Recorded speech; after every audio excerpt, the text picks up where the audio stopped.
So one race I miss watching live and all of the action happens there. I was actually in Chennai watching the Indian Racing League, but don't worry, I did catch the race start. And what was that move by Oscar on Lando in turn 4? After that, I thought McLaren has this in the bag, they're probably gonna get a 1-2, but later on, at the end, I find out that Leclerc is winning the Italian Grand Prix. Ferrari driver winning in Monza. This script writer of 2024 season definitely needs a raise. And while we are talking about Red Bull versus McLaren, watch the Constructors' Championship. Even Ferrari has a chance to win it now. But let's start from the top, the race start. And once again, all the memes about Norris bottling it from pole were there. But this time, actually, he did not bottle the race start, which a lot of people are not understanding. He got a good enough start. He got a decent lead. He was P1. Russell and Piastri were fighting really hard for P2. And as you can see, there was a little bit of contact on turn 1 because of which Russell's race was kind of ruined. But Lando was in the lead after the first turn, and then we arrive to turn 4, everything's going well, and suddenly Piastri pulls this move out of nowhere and everybody's shocked. And here's where McLaren lost the plot. Now, there are two ways to look at this incident. If you look at it from an individual perspective, what Piastri did was okay. He was looking out for his own race. He saw a gap. He made this amazing move.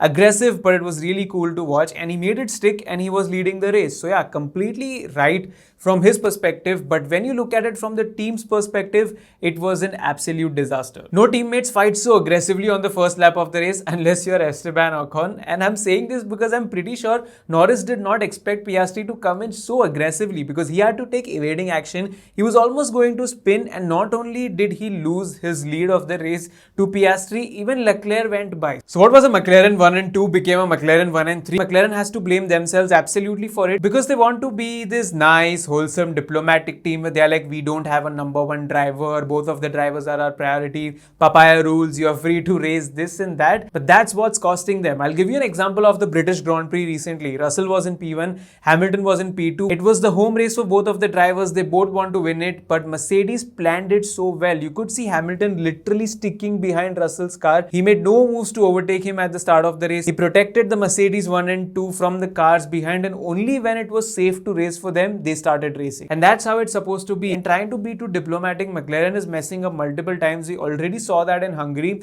where they were begging Lando to give back the position because they made a mistake in the strategy. Then they said, Piastri, you will need him in the Drivers' Championship, you will need his help, this, that, and then this happens. It sucks if you're Lando Norris, to be honest. And I'm not saying this because I'm a hardcore Norris fan or something. I'm not. If the situations were reversed and if Piastri was P2 in the Drivers' Championship, I would have said that McLaren needs to favor Piastri right now more than they favor Norris. And that's how teams win championships. You've seen Ferrari, Red Bull, Mercedes do this. A lot of people are upset about it. That's how ruthless you have to be when you want both of the championships. Because McLaren could have easily gotten a 1 and 2. They threw off so many points on the table with the 2 and 3. They also could have made the one-stop strategy work, but because they were putting out fastest laps after fastest laps to challenge each other and to win the race, they actually ended up degrading a lot of their tires because this track was resurfaced recently, and when there's a resurfaced track, it's very hard on the tires. So you could see both of them complaining about their tires and things like that, and because of that, they had to do a 2-stopper, and here's where Leclerc came in and got the race win. So this indecisiveness from McLaren is actually costing them a lot of points. They have to be clear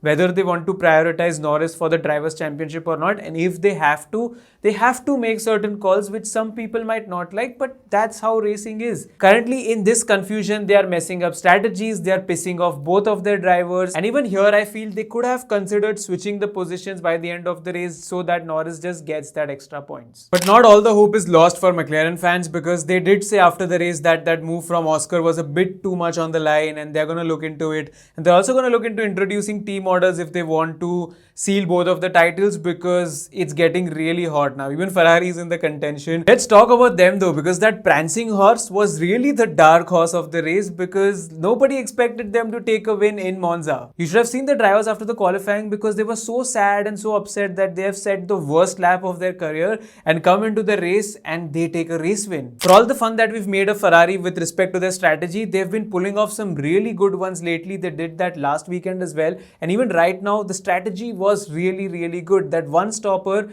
that a lot of people just couldn't do because of the tire degradation, they were able to do it. And a lot of that credit, of course, goes to Leclerc's amazing driving. He pitted on lap 15 on the hard tires and then went up to the end of the race, which was absolutely crazy. Just look at his lap times. So freaking consistent. He was able to take care of the tires initially after pitting, and then he maintained a really nice pace, didn't overwork the tires. His tire management was crazy good, and just like that, he was able to pull off a one-stopper without losing too much and win the race. Funnily enough, the time when Leclerc pitted, because everybody around him was pitting, Sainz did say that these guys are gonna suffer at the end. The other teams did, but his own teammate didn't, because Sainz did pit later on, but somehow he just couldn't get those tires to work until the end, and he ended up losing a couple of positions, probably because he was stuck more in the DRS train and his tire management was not as good as Charles. Ferrari also actually brought in a lot of parts for this race, but somehow they've ended up in this weird place where their car is not working that great in the qualifying, but then come race day, it really lights up and it's quite easy on the tires. So let's see how they develop this package more. So let's see what happens, because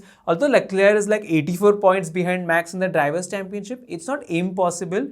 An optimistic Ferrari fan might think it's possible, but this Constructors' Championship is really, really close now. So the next weekend's next race is, I think, Baku and then Singapore. Baku once again is a very strong track for Charles. So let's see what they can do with that. And they've been really strong in Singapore too. The next two tracks are also going to be the tracks where Red Bull doesn't perform well at all because of the bumps and the curbs. So yeah, that's going to be interesting what Ferrari and McLaren can do, because Red Bull probably is going to struggle there, and they've already started struggling. This was one of the worst race weekends for them because they qualified so far behind. They were one of the slowest teams in the speed trap during qualifying, which is shocking because the top speed, the DRS was the advantage of this car, and suddenly what have they made this car? It's unbelievable. Even the team is confused that what has happened to the car. Nobody knows what's happening, and Max actually after Monza sat down with the engineers that, bro, these are the areas that you need to fix the car, these are the changes that you have to make. So they are sort of in a 2022 Mercedes area where the car's performance window has become very narrow and they themselves don't understand what do we have to do with it. Plus on top of that, Red Bull is known for their quick pit stops and not messing things up, and lately things have been a little bit shaky there as well, because Max had a pit stop that was more than 6 seconds and you could actually see him frustrated, punching the steering wheel that, oh my god, what am I supposed to do about this? And it just feels like suddenly what has gone wrong, that team has started falling apart. Whatever strengths that they had,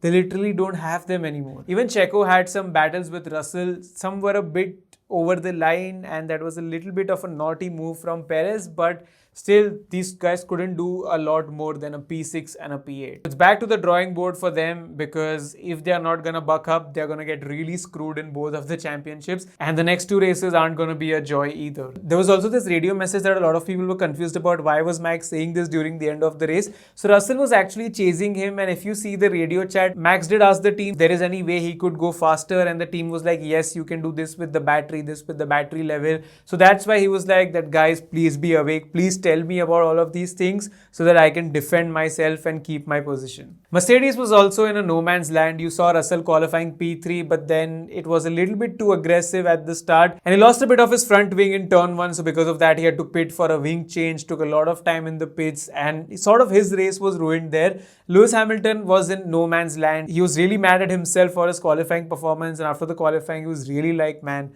what am I doing? I'm not good at qualifying, this, that. But then later on in the race, they didn't have that much pace, to be honest. They were probably the third fastest car after McLaren and Ferrari, and the gap was a bit too much, so they couldn't realistically make any good moves. He just ended up in P5. Russell was down in P7, if I'm not wrong. And since the summer break, that Mercedes pace that we saw, where they got like 3 race wins in this season, has somewhat gone away. So they probably need to go back and understand what has gone wrong and come back stronger in the next race. By the way, did announce Kimi Antonelli for the next season, and this situation was really funny in the first practice session. Things were also not that great for the second Red Bull team, Racing Bulls. Yuki had a DNF. Somehow in Monza, he ends up with a DNF. And with Daniel Ricciardo, that was such a stupid thing that ruined his race.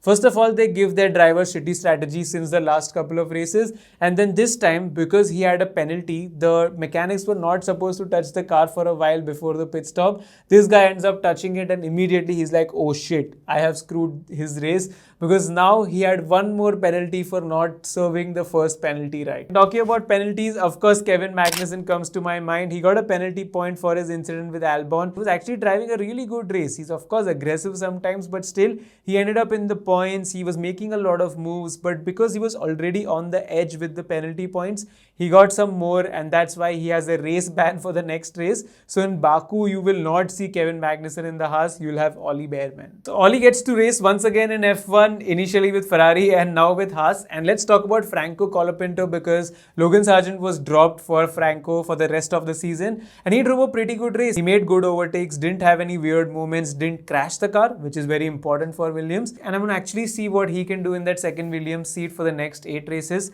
Alex Albon also got into points, so that's good for the team. And that's more or less your Italian Grand Prix. McLaren has some baggage to figure out. Red Bull is pessimistic. Ferrari is optimistic. Let's see what happens in the upcoming races. I want to know, what do you guys want? Who do you think should win the Constructors' Championship? Who do you think should win the Drivers' Championship? Let me know in the comments, and let me know your thoughts about the Italian Grand Prix. How did you feel when Leclerc crossed the line and you had a Ferrari win in Monza? I genuinely want to go to Monza once during a Grand Prix and feel that excitement and feel that vibe around Tifosi. I hope one day I get to do it. But for now, you can follow me on Instagram at your F1 guy for more updates. Please subscribe to this YouTube channel if you're new here. Let's hit 10,000 subscribers before this season ends. We've only got 8 more races.